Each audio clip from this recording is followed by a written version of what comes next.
Hi everyone, welcome or welcome back to my YouTube channel. I am Kanishka Pandey, a CA finalist, and I share tips and tricks for CA students to pass with flying colors in their exams. So today I'm going to be talking about how I scored 62 in my Set B Cost SPOM exam, जिसके लिए मैंने सिर्फ 2 दिन की पढ़ाई की थी.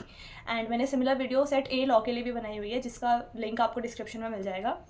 And when I say I prepared in just 2 days, believe me I did, because law में तो आप फिर भी एक बेनिफिट ऑफ डाउट ले सकते हो कि मतलब हाँ मैं हफ्ते भर में ऑफिस में बैठ के पढ़ रही थी, मतलब एटलीस्ट पता था मुझे चैप्टर क्या है. बट व्हेन आई से कि मुझे कॉस्टिंग के बारे में नहीं पता था कुछ भी, believe me I did not know. And today I am going to tell you कि how I did it in 2 days. So देखो, पहली बात तो मेरे ये टिप्स और ट्रिक्स को सोच के आप ये मत समझना कि मतलब बहुत आसान आ रहे हैं पेपर. स्पॉम सेट ए और सेट बी को हल्के में मत लो. एंड आई वुड तो से कि जितनी जल्दी हो सके उतनी जल्दी क्लियर कर लो, क्योंकि पहले वन ऑफ माई फ्रेंड जो अभी CA बन गई है, शी टोल्ड मी कि उसके टाइम पे the exams were so easy that वो एक रात में पढ़ के जाते थे और उनका हो जाता था. पर अभी ऐसा सीन नहीं है, अभी थोड़ा मुश्किल हो गया, थोड़ा नहीं बहुत मुश्किल हो गया. कास्टिंग में क्या है ना कि कोई भी चीज़ स्ट्रीमलाइन मैनर में नहीं है. सब कह रहे हैं कि वो संकल्प कंस्टिया उनके लेक्चर्स देख लो तो हो जाएगा, बट नहीं. वो जो 19-20 मिनट की प्लेलिस्ट है उनकी, आप उसको देख सकते हो टॉपिक की अंडरस्टैंडिंग लेने के लिए, बट उससे आप पास नहीं होगे. मतलब मेरे एग्जाम में मैकेंजीज 7S का कोई क्वेश्चन नहीं आया, 6Cs का कोई क्वेश्चन नहीं आया, और वैल्यू चेन एनालिसिस जो भी बोल रहे थे ना कि मतलब मेंडलो मैट्रिक्स पढ़ लो, उन्होंने जो जो लिखवाया हुआ है वो सब पढ़ लो. मतलब इट इज़ बेटर कि आप उसकी अंडरस्टैंडिंग ले लो, बट सिर्फ उसके भरोसे जाओगे तो नहीं होगा. I had only Saturday and Sunday to prepare, and Monday को 4 बजे मेरा पेपर था, तो उसका जितना भी बचता है वो वाला टाइम था मेरे पास प्रिपेयर करने के लिए. तो मैं बता रही हूँ कि मैंने किस किस की पढ़ाई रेफर करी. सो सबसे पहले आई डिड वैभव बंसल का ये आई थिंक 70 कुछ पेजेस का कंपाइलर है ये. इसमें इन्होंने ना सारी थ्योरी को बहुत ही कंसाइज मैनर में दे रखा है. कॉस्टिंग की थ्योरी ना आसान है, मतलब ऐसा भी नहीं कि कॉस्टिंग का पेपर बहुत टफ है. लॉ का paper is very very tough नहीं, कॉस्टिंग का paper is comparatively okay. But हाँ, पढ़ के तो जाना पड़ेगा. ऐसे एक दिन वाला नहीं है कि सेट सी और सेट डी की तरह चलेगा, नहीं. क्योंकि कॉस्टिंग में प्रैक्टिकल भी है, और ये जो थ्योरी है ना ये आसान है. मतलब हमने मैकेंजी मॉडल, वो product price place promotion, Mendelow's matrix, ये सब तो पढ़ा ही हुआ है. बट और भी इसके अलावा भी बहुत सारी चीज़ें जो हमें पढ़नी है. बट हाँ, अगर आप 1-2 बार रीडिंग मारोगे ना तो आपको समझ आ जाएगा, क्योंकि बेस्ट चीज़ तो यही है ना कि हमें रटना कुछ भी नहीं है, सिर्फ पढ़ के जाना है, समझ के जाना है. अगर आप सोच रहे हो कि डायरेक्ट क्वेश्चन आ जाएंगे इस फॉर्म में, ऐसा नहीं है. आपको केस स्टडी बैठ के आराम से 3 घंटे पढ़नी पड़ेगी और सोच के आंसर लिखना पड़ेगा, टिक करना पड़ेगा. और ऐसा भी नहीं कि आंसर भी टू द पॉइंट है, डायरेक्ट है, नहीं. वो कुछ नया ही, वो आपको ना बेसिकली आपका स्किल सेट टेस्ट कर रहे हैं वहाँ पे. ऐसा नहीं टेस्ट कर रहे कि आप सही पढ़ के आए हो कि नहीं. वो ये सोच रहे हैं कि आपके जो स्ट्रैटेजिक मैनेजमेंट पढ़ा है वो आप प्रैक्टिकल वर्ल्ड में लगा पा रहे हो कि नहीं लगा पा रहे हो. से रिद्धि बागमार, इनकी एक 9 घंटे की मैराथन डली हुई है, पर उसको मैंने पूरा रेफर नहीं किया. चैप्टर 1 इनके प्लेलिस्ट से कर लिया था, जो कि उन्होंने काफ़ी मतलब इनकी मैराथन से कर लिया था. और जो जो मुझे टॉपिक से नीचे टाइम स्टैम्प्स डले हुए थे, तो मैंने उसमें से देख लिया था कि मुझे कौन कौन से टॉपिक पढ़ने हैं. और बाकी नोट्स इनके रेफर किए थे, काफ़ी अच्छे नोट्स हैं, हैंड रिटन नोट्स है. और संकल्प कांसिया सर के लेक्चर्स नो मतलब वो देख लिए थे, पर उस पर सिंपली रिलाई नहीं किया था कि मतलब मैं सोच रही हूँ कि उनके लेक्चर देख के चली जाऊँ, हो गया नहीं.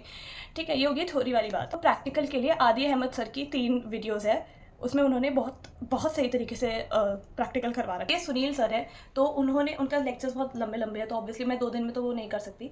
तो जो जिस क्वेश्चन में मुझे डाउट था या फिर जो भी मुझे समझ नहीं आता था, क्योंकि उन्होंने उनके मैराथन मतलब उनकी जो वीडियो था वो इतनी बड़ी इसलिए है क्योंकि उन्होंने उसमें क्वेश्चन भी सॉल्व करवा रखा है. एक बंदा है, मैं ना उनका नाम यहाँ लिख दूँगी, और जो जिस मैराथन थ्योरी मैराथन की मैं बात कर रही हूँ उसको मैं यहाँ डाल दूँगी.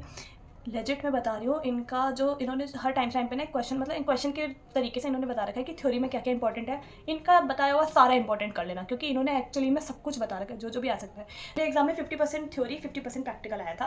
प्रैक्टिकल में मेरे पास स्टैंडर्ड कॉस्टिंग आया था, सारे वेरिएंट्स निकालने थे, बहुत सारे वो वाले क्वेश्चन थे जिसमें आपको सेल्स, वेरिएबल कॉस्ट और कंट्रीब्यूशन पर यूनिट बता रखा था. आपको नेट मार्जिन, नेट सेल्स निकाल दो, मतलब बहुत बेसिक बेसिक, इनमें से कुछ नहीं, जो हमारी बुक्स है उसमें से कुछ नहीं, सब बेसिक बेसिक चीज़ें आपको निकालनी थी. थ्योरी में मेरे पास मतलब सब कुछ आया था यार.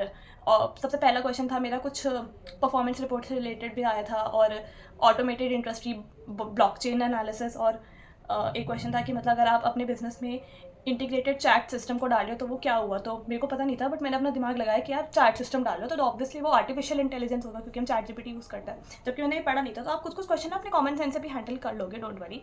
ठीक है, बट ये इतना है कि मतलब कॉमन सेंस लगाने के लिए भी थोड़ा सा पढ़ना पड़ेगा आपको. कुछ इंपॉर्टेंट टॉपिक्स लिखे भी हुए हैं. चैप्टर 1 में आपको माइकल पोर्टर्स का वैल्यूएशन एनालिसिस करना है, पोजीशनिंग, स्ट्रैटेजिक पोजीशनिंग एनालिसिस करना है, मेंडलोज मैट्रिक्स करना है, माइकल पोर्टर्स की जेनरिक स्ट्रैटेजीज करनी है, कॉम्पिटिटिव एडवांटेज पढ़ना है, बिजनेस मॉडल ऑस्टरवाल्डर्स का, वैल्यू प्रोपोजिशन कैनवस करना है, माइकल पोर्टर्स 5 फोर्सेस मॉडल करना है, मार्केट सेगमेंटेशन एनालिसिस, इंडस्ट्री की सक्सेस फैक्टर्स, और अपने ना ये ऐसे फॉर्मूलाज बना लेना स्टैंडर्ड कॉस्टिंग के, ताकि आपको याद रहेंगे, मतलब फॉर्मूले आप पढ़ पाओगे लास्ट में, क्योंकि लास्ट सेकंड में आपके पास बार बार वीडियो देखने का टाइम नहीं होगा, आपको बस चाहिए होगा कि कोई आपको फटाफट बता दे कि क्या क्या करना है। Modern business environment chapter number 2 में cost of quality, cost of control और cost of failure of cost, इसके क्वेश्चन जरूर करना, प्रैक्टिकल में आ रहे हैं, मेरे में भी आया था। ठीक है, prevention cost, appraisal, internal failure, external failure वाला, मतलब सिर्फ थ्योरी मत पढ़ना, इसके क्वेश्चन जरूर करना, इसके क्वेश्चन बहुत घुमा के आ रहे हैं। ठीक है, टोटल क्वालिटी मैनेजमेंट जरूर पढ़ लेना, 6 चीज़ मैंने बता दिया, PDCA cycle, push pull model, supply chain management का process, upstream and downstream, outsource क्या होता है, service level agreements, iceberg model, PAF model, ये सब पढ़ लेना। ठीक है, फिर chapter number 3 lean system and innovation में आपको 5 प्रिंसिपल ऑफ केजन पढ़ लेना, 5S पढ़ लेना, 6 सिग्मा जरूर पढ़ लेना, जस्ट इन टाइम जरूर पढ़ना, जस्ट इन टाइम बहुत पूछ रहे हैं। ठीक है, अवेलेबिलिटी, परफॉर्मेंस और क्वालिटी जो मैंने बता दिया, ओवरऑल इक्विपमेंट इफेक्टिवनेस वाला। ठीक है, ये प्रैक्टिकल वाला ज़रूर कर लेना। तो होप आपको ये वीडियो अच्छी लगी हो, अगर आपको अच्छी लगी हो तो मुझे कमेंट सेक्शन में बताना आपका रिजल्ट कैसा रहा, और आपको मेरे से और भी कोई वीडियोस चाहिए, और भी कोई क्वेश्चंस हो तो वो भी पूछ लेना। तो thank you and all the very very best, and I hope कि सबका एग्ज़ाम बहुत अच्छा जाए, सब लोग पास हो जाओ। लॉ वाली वीडियो भी ज़रूर देखना और उनको ज़रूर भेजना जिनका पास नहीं हो रहा है। सिमिलरली ये वाली कॉस्टिंग वाली वीडियो भी उनको भेजना जिनका एग्ज़ाम है आने वाला है। So thank you very very much and all the best, keep subscribing मी, मुझे 1000 सब्सक्राइबर्स कंप्लीट करने हैं जल्दी से, तो वो भी कर दो, एंड बाय बाय।